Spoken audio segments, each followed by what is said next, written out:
तो कैसे हो दोस्तों। आज मैं रिव्यू करूंगा और स्टोरी एक्सप्लेन करूंगा बेबी सिटर इस अमेरिकन टीन हॉरर फिल्म को। ये फिल्म रिलीज हुई थी 2017 में। अभी 2020 में इसका सेकेंड पार्ट आया है, उसे भी मैं रिव्यू करने वाला हूँ।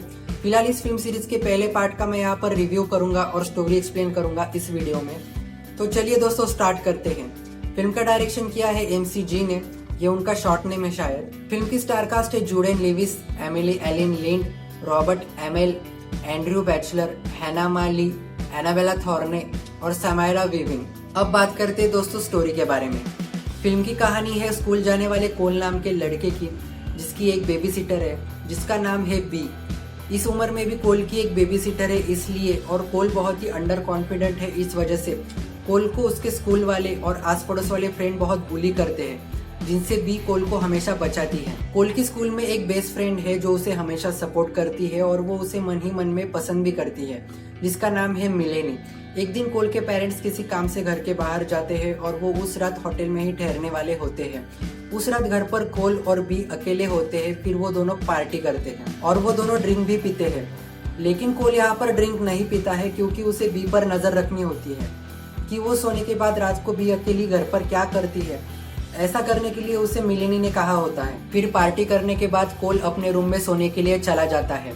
तब बी अपने हाई स्कूल के 5 फ्रेंड्स को घर पर बुलाती है, जिनका नाम होता है मैक्स, जॉन, ऑलिसन, सोनिया और सैम्यूल। फिर ये सब मिलकर स्पिन द बॉटल करके ट्रूथ और डेयर खेलते हैं, जिसमें बी पर डेयर आता है कि वो अपने सब फ्रेंड्स को किस करे। फिर वो एक एक करके अपने सब फ्रेंड्स को किस करती है। ये सब कोल अपने रूम से छुपकर देख रहा होता है। जब बी सैम्यूल को किस करने के लिए उसके पास जाती है, तभी वो 2 बड़े बड़े चाकू सैम्यूल के सर में घुसा देती है और उसका सर फाड़ देती है। यहाँ से असली खेल शुरू होता है। फिर बी और उसके फ्रेंड्स सैम्यूल का खून पीते हैं। यहाँ पर पता चलता है कि बी और उसके फ्रेंड्स राक्षसी दुनिया से है, जिसमें अगर वो किसी मासूम इंसान को और किसी आम इंसान को मारकर उसका खून पी ले तो उन्हें उनकी जिंदगी में जो चाहिए वो मिलेगा। बाद में वो कोल का खून लेने वाले होते हैं और ये सब कोल छुपकर देख रहा होता है और वो बहुत डर जाता है। वो भागकर अपने रूम की तरफ जाता है और पुलिस को फोन करता है और एक छोटा सा चाकू भी अपने पास रख लेता है। तब तक बी और उसके फ्रेंड्स कोल के रूम की तरफ आ रहे होते हैं उसका खून लेने के लिए।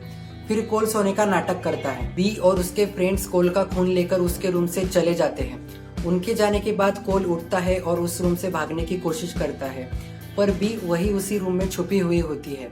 वो कोल को पकड़ लेती है और कोल का खून लिया होता है, इसलिए कोल को चक्कर भी आ जाता है। फिर कोल होश में आता है, तब वो एक चेयर से रस्सी से बंधा हुआ होता है। फिर वो बी और उसके फ्रेंड से बहुत सारे सवाल पूछता है कि वो यहाँ पर ये सब क्या कर रहे हैं। तब वो सब कोल से झूठ बोलते हैं कि हम यहाँ पर एक साइंस प्रोजेक्ट कर रहे हैं। तब वहाँ पर 2 पुलिस ऑफिसर आ जाते हैं, जिनको कोल ने ही कॉल किया होता है। उनमें से एक पुलिस ऑफिसर को मैक्स भाले से मार देता है, पर उस ऑफिसर के गन से गोली चल जाती है और वो ऑलिसन को लगती है। तब तक बी और मैक्स उस दूसरे पुलिस ऑफिसर को भी मार देते हैं। दूसरी तरफ कोल अपने पास रखे चाकू से अपनी हाथ की रस्सी काट लेता है और अपने रूम की तरफ भागता है। उसके पीछे जॉन भी भागता है और उसे पकड़ लेता है, लेकिन कोल उसे धक्का दे देता है, जिससे जॉन सीढ़ियों से डायरेक्ट नीचे गिरता है और उसके गले में शोपीस घुस जाता है, जिससे फिर वो मर भी जाता है। फिर कोल उसके बेडरूम से कूदकर घर के बाहर भाग जाता है और उनके गैरेज में से एक रॉकेट और एक स्प्रे लेकर उनके घर के बेसमेंट में छुप जाता है। तब तक सोनिया उसे ढूंढते ढूंढते वहां पर आ जाती है और उसे पकड़ लेती है। तभी कोल उसके ऊपर जलता हुआ रॉकेट छोड़ देता है और उस रॉकेट के ऊपर स्प्रे मार देता है, जिससे वहां पर बहुत बड़ा आग का धमाका होता है और उस आग के धमाके में सोनिया जलकर मर जाती है। फिर मैक्स कोल का पीछा करता है और वो दोनों भागते भागते एक ट्री हाउस पर पहुंच जाते हैं, जहाँ से कोल मैक्स को चालाकी से नीचे फेंकता है और उसके गले में रस्सी फंसाकर उसे फांसी दे देता है। वहाँ पर मैक्स मर जाता है। फिर कोल वहाँ से भागकर मेलेनी के घर पर चला जाता है, जो कि ठीक उसके घर के सामने है। पर बी उसका पीछा करते हुए वहाँ पर पहुँच जाती है। वहाँ पर कोल मेलेनी को उसके साथ क्या क्या हुआ वो सब बताता है और पुलिस को कॉल लगाने के लिए कहता है। और फिर कोल वहाँ से भागकर फिर से अपने घर पर आ जाता है, जहाँ पर उसे किचन में ऑलिसन चाकू से मारने की कोशिश करती है, जिसे बी उसके शॉटगन से मार देती है। फिर वो कोल को एक्सप्लेन करती है कि वो जब यंग थी तो उसका शैतान से सौदा हुआ था कि अगर वो मासूम लोगों को मारकर उनका खून पीते हुए शैतान की किताब में से अगर मंत्र पढ़ेगी तो उसको उसकी ज़िंदगी में जो चाहिए वो मिलेगा। और इसमें वो कोल को भी शामिल होने के लिए कहती है, पर कोल उसे मना कर देता है। और वहाँ पर साइड में पड़ी शैतान की किताब को उठा लेता है और उसे जला देता है। फिर कोल वहाँ से भागकर मेलेनी के घर पर जाता है और उसके डैड की कार चालू कर फुल स्पीड से चलाते हुए अपनी घर की तरफ आता है। यहाँ पर बी उस शैतान की किताब की आग बुझाते हुए लिविंग रूम में आ जाती है और कोल अपने ही घर के लिविंग रूम में बी पर फुल स्पीड से कार चढ़ा देता है, जिसमें बी मर जाती है।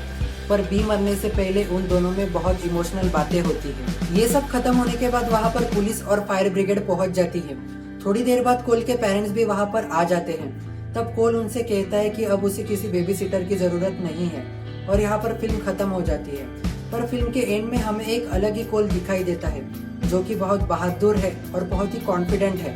तो दोस्तों, ये थी इस फिल्म की कहानी। ये फिल्म 18+ है, पर इसमें ऐसे वैसे सीन्स तो नहीं है, पर ऐसे वैसे डायलॉग जरूर है जो आप अपने फैमिली के साथ बिल्कुल भी देखना पसंद नहीं करोगे। और ये एक अमेरिकन टीनेजर हॉरर फिल्म होने के कारण इसमें बहुत ज्यादा गालियां और वायलेंस है। ये देखना अगर आपको पसंद हो तो आप ये फिल्म बेशक देखिए। दोस्तों, ये फिल्म बहुत ज्यादा इनलॉजिक और ओवर ड्रामेटिक भी है, जिसमें आपको अपना दिमाग ज्यादा नहीं लगाना पड़ेगा। इनलॉजिक का मतलब फिल्म में कुछ भी रियलिस्टिक नहीं दिखाया गया है। ऑब्वियसली फिल्म में जो दिखाया गया है वो रियल में होना तो पॉसिबल नहीं है, पर फिल्म में कोई भी चीज ज्यादातर रियलिस्टिक नहीं दिखाई गई है। और ओवर ड्रामेटिक की बात करूँ तो छोटे से छोटा सीन भी बहुत ड्रामेटिक बनाया गया है, जिसमें अगर किसी ने किसी को मार दिया तो बहुत ज्यादा खून यहाँ वहाँ उड़ते हुए दिखाया गया है। और फिल्म में कोई किसी को मार रहा है, काट रहा है, कोई जल रहा है। तो अगर ऐसे सीन आपको देखना पसंद हो तो ये फिल्म आपके लिए ही बनी है। आखिरी में फिल्म के बारे में इतना ही कहूंगा दोस्तों कि इस फिल्म में लॉजिक मत ढूंढना। ये फिल्म फन और एंटरटेनमेंट के लिए बनाई गई है।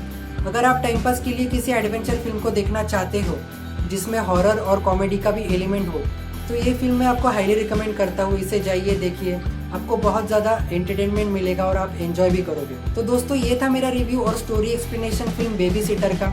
अगले वीडियो में मिलेंगे एक नई मूवी के साथ।